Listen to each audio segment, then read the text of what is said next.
आज जब उसी को पूछने लगा मीडिया ने जे किसी ने बोला जो 15 लाख रुपया खाते में ऐसे ही आ जाएंगे, तो अभी तक 15 लाख रुपया क्यों नहीं आए? तो अमित शाह ने तब बोलने लगा वो ऐसे ही चुनाव के लिए बोलना पड़ता है, वो तो जुमला একদম স্বাধীনতাভাবে ছেলে সবাই দিয়ে গেলাম। এবারে একটা মডেল বানাবে, যে মডেলটা আগামী দিন এশিয়া ফলো করবে, এটাই হলো আইএসএফ এর লক্ষ্য। আপনারা যদি আমাদের সাথ দেন, আপনার এই আমডাঙ্গাকে একটা মডেল বিধানসভা তৈরি করব, যেখানে শিক্ষা, স্বাস্থ্য, বেকারত্ব সমস্ত সমস্যার সমাধান আমরা তৈরি করিয়ে দেখাবো। আজকে পীরজাদা আব্বাস সিদ্দিকী ভাইজান আমডাঙ্গার বুকে এসেছেন। সেই মানুষটার এক শ্রেণীর মানুষ বলছে আমরা আব্বাস সিদ্দিকীকে চিনি না, এক শ্রেণীর মানুষ বলছে আব্বাস সিদ্দিকী সাম্প্রদায়িক, এক শ্রেণীর মানুষ বলছে আব্বাস সিদ্দিকী বিজেপির দালাল, এক শ্রেণীর মানুষ বলছে বিজেপির থেকে টাকা খেয়েছে, এক শ্রেণীর মানুষ তারা বলছে বাচ্চা ছেলে। প্রতিটা কথার উত্তর আপনারা ঠিক টাইমে দিতে পারবেন তো? প্রত্যেকে বলুন দিতে পারবেন তো? এটা মাথায় রাখুন। বিগত 5 বছর ধরে যে মানুষটা শুধু শিক্ষার স্বার্থে পশ্চিম বাংলায় দলিত, আদিবাসী, হিন্দু, মুসলিম কাউকে ভেদাভেদ না করে প্রতিটা মানুষের ঘরে শিক্ষা পৌঁছে দেওয়ার লক্ষ্য নিয়ে, উদ্দেশ্য নিয়ে তিনি বার্তা দিয়েছেন। কে আছো দলিত, কে আছো হিন্দু, কে আছো মুসলিম, কে আছো জৈন, খ্রিস্টান, যদি তুমি তোমার সন্তানকে লেখাপড়া না করাতে পারো, তুমি তোমার সন্তানকে আমার বাড়িতে দিয়ে যাও, তোমার সন্তানের সঠিক শিক্ষা দেওয়ার দায়িত্বটা আমি কাঁধে তুলে নেব। আমি জোর গলায় বলি, বাংলা নয় তাম ভারতবর্ষে এমন একটা লিডার দেখান, এমন একটা ব্যক্তি দেখান যে ব্যক্তি কিনা এই আওয়াজ দিয়েছে জনসমকক্ষে দলিত হও, আদিবাসী হও, হিন্দু হও, মুসলিম হও, সন্তান শিক্ষা দেওয়ার জন্য আমার হাতে তুলে দাও। একটাকে দেখাতে পারবেন না। বড় বড় নেতা সেজে বসে আছে, বড় বড় এমএলএ, এমপি, মন্ত্রী সেজে বসে আছে। আজকের দিনে আমরা কি দেখছি?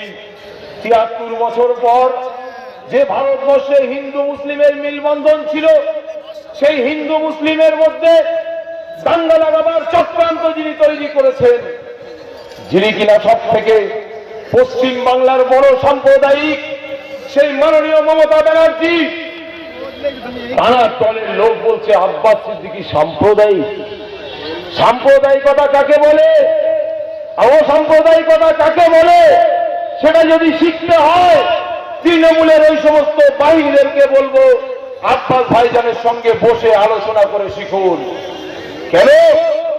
আব্বাস সিদ্দিকী জানে বাংলার মানুষকে ইজ্জত দিতে, আব্বাস সিদ্দিকী জানে বাংলার মানুষকে সম্মান দিতে, আব্বাস সিদ্দিকী জানে যেমন আফরাজুলের পরিবারের পাশে দাঁড়ায়, ঠিক তেমনি ভাবে আব্বাস সিদ্দিকী হেমন্ত রায় বাগির পরিবারের পাশে দাঁড়ায়। আব্বাস সিদ্দিকী যেমন রমজান মাসে ইফতার তুলে দেয় মুসলমানের হাতে, ঈদের সময় বস্ত্র তুলে দেয় মুসলমানের হাতে, ঠিক তেমনি ভাবে দলিত, আদিবাসী, পিছিয়ে পড়া মানুষগুলোর স্বার্থে তিনি তার নিজের মেহনতের পয়সা দিয়ে তাদের বাড়িতে বাড়িতে খাদ্য খোরাক পৌঁছে দেয়। লকডাউনের মধ্যে একদিকে চাল চুরির পেপার পত্র পত্রিকায় বার হচ্ছে, এক শ্রেণীর নেতা মন্ত্রী তারা চাল চুরি করতে ব্যস্ত। পীরজাদা আব্বাস সিদ্দিকী সাহেব সেদিনও ঘরে শুয়ে থাকেননি, হিঙ্গলগঞ্জে দলিত, আদিবাসী পরিবারের কাছে চাল বিতরণ করতে ব্যস্ত। এটাই হলো আব্বাস সিদ্দিকী। আজকের যার বিরুদ্ধে কথা বলছেন, হিসাবটা যদি করা হয় পুঙ্খানুপুঙ্খানুভাবে, এই বাংলার জমিনে বিজেপিকে জায়গা কে দিয়েছে, কারা দিয়েছে, সেটা পরিষ্কার হয়ে যাবে। তাই আপনাদেরকে বলবো, আসুন, সময় খুব সংক্ষেপ, আর দেরি নয়।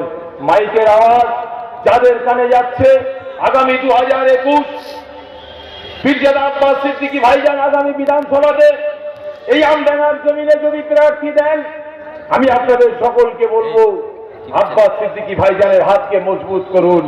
তার উদ্দেশ্য দলিত, আদিবাসী, হিন্দু, মুসলিম প্রত্যেকটা মানুষ কাঁধে কাঁধ মিলিয়ে নিজের অধিকার নিয়ে এই বাংলার জমিনে ঘুরে বেড়াক। প্রশাসন সে তার অধিকার নিয়ে ঘুরে বেড়াক। প্রশাসন কোন রাজনৈতিক দলের শিকার না হয়, প্রশাসন কোন রাজনৈতিক দলের ব্যবহৃত না হয়, এটা পীরজাদা আব্বাস সিদ্দিকী ভাইজান চান। এই বাংলার জমিনে একটা লিডার দেখাতে পারবেন না। যখন পুলওয়ামা ঘটনা হলো, পুলওয়ামা কাহিনীটা নিয়ে বিজেপি সে তার ভোট কুড়াতে ব্যস্ত হয়ে গেল, আর আমার রাজ্যের মানুষগুলো দুটো জগন্নাথের মতো বসেছিল। যখন এই বাংলার জমিনে যুদ্ধ চিকির উঠেছিল, তখন এই পীরজাদা আব্বাস সিদ্দিকী সাহেবের নেতৃত্বে যুদ্ধ নয়, শান্তি চাই, এই আওয়াজ তুলেছিল একমাত্র আওলাদে মুজাদ্দেদ জামান, গরিবের বন্ধু, অসহায়ের বন্ধু। কি দরকার ছিল তার? তিনি এমন একটা ফ্যামিলি থেকে বিলং করেন, যে ফ্যামিলিতে যদি বাড়িতে বসে থাকেন, তার পকেটে অর্থের অভাব হবে না, বাইরে বার হওয়ার প্রয়োজন হবে না। তিনি হলেন পীরজাদা আব্বাস সিদ্দিকী। তিনি যদি মনে করেন ঘরে বসে আয় রোজগার করবেন, তাও পার ডে কয়েক লক্ষ টাকা রোজগার করতে পারেন, তিনি এমন একটা ফ্যামিলি থেকে বিলং করেন। আজকে তার নামে বড় বড় মিথ্যা গুলি দিয়ে বেড়াচ্ছেন। তবে আপনাদেরকে বলি, সাবধান থাকুন। 2021 বিধানসভা ভোট যথাযোগ্য জবাব আম জনসাধারণ, পাবলিক আপনাদেরকে দিয়ে দেবে। এই বলেই আমি আমার সংক্ষিপ্ত বক্তব্য শেষ করছি। আসসালামু আলাইকুম।